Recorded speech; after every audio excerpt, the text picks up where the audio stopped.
अंदाज से सजाया है प्रेमलाल सारीवान और दीपा मोगरे ने, और इस खूबसूरत गीत को अपने नए अंदाज और शानदार रीमिक्स के साथ आप सभी के बीच प्रस्तुत कर रहे हैं डीजे देवा एक्सक्लूसिव। तो तैयार हो जाइए एक पुराने 36 घड़ी गीत के नए अंदाज का आनंद लेने के लिए।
मोटर मजावे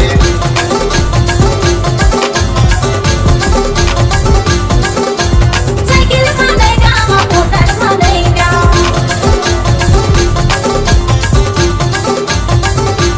साइकिल मजावे की मोटर मजावे मोटर मनेगा साइकिल मनेगा सली को बाई जब बजा तू सली बोले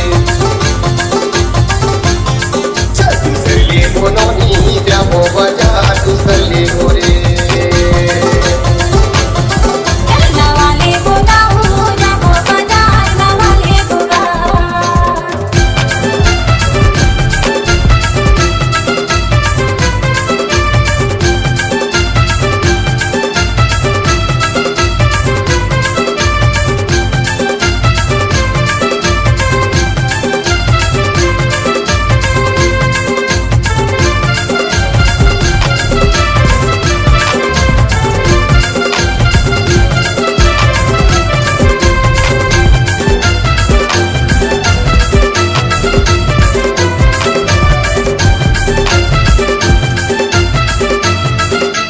डीजे देवा देवा देवा।